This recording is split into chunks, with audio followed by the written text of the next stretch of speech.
Hello and welcome to another edition of Ross's Movie Reviews.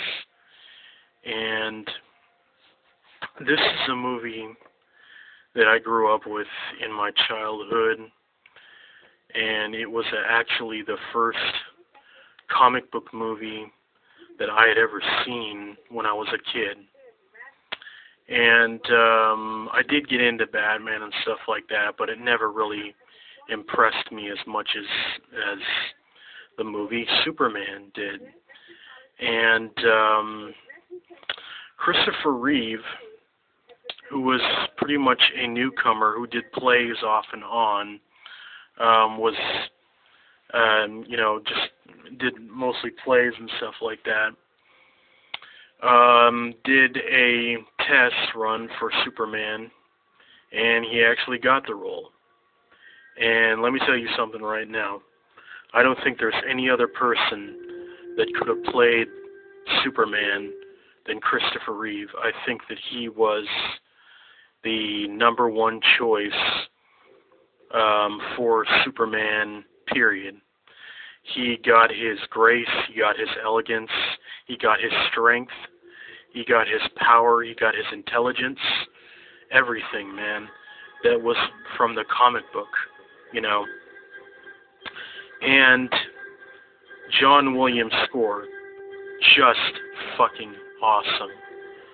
I mean, no other score in any comic book movie has ever impressed me as much as this.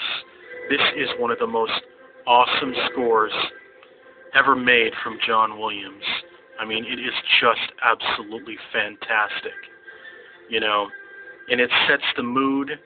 It sets the tone for the movie, and the late Marlon Brando, just absolutely superb in this movie. He's just absolutely incredible actor, and just sad to lose both of them. I think that Christopher Reeve will always be remembered as the Man of Steel. Now, this movie sets up the precedents for how Superman came to this planet, how he coped with his powers, and how he met, of course, the love of the rest of the movies, Margot Kidder as Lois Lane. And, I just think that this is a huge, big-budget movie. It really did set the precedents for all of the rest of the big-budget comic book movies that you see today. I mean, had there not been a Superman, there would be no Dark Knight. There would be no X-Men. There would be no Spider-Man. There wouldn't be any of that. DC is the original comic book movie maker, and that's why I give them a little bit more respect in the movie industry. Maybe not as making comics, but in the movie industry, I give them a little bit more respect than Marvel, because they were the ones who first put it out there. This movie is over 2.5 hours long. It's enjoyable. Every single minute, I never get tired of watching this movie, man. This movie is amazing every single time you watch it. It has the best special effects out of all the rest of them.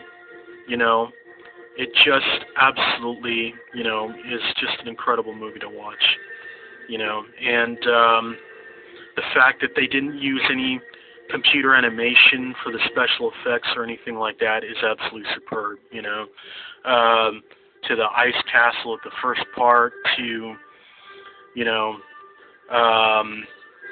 the train, where the train gets derailed at the end, to the missiles at the end, to Superman's change, where he becomes Superman, to the making him fly, for God's sake. I mean, you didn't think that any movie could ever do that, to make Superman fly, at least not back in the 70s, but they did. They managed to do it, and, Richard Donner, he did a great job at this movie. So this is a movie not to be missed. If you have not seen this movie, I don't think there's anybody that hasn't, see it. It is a great movie. Thank you. Good night.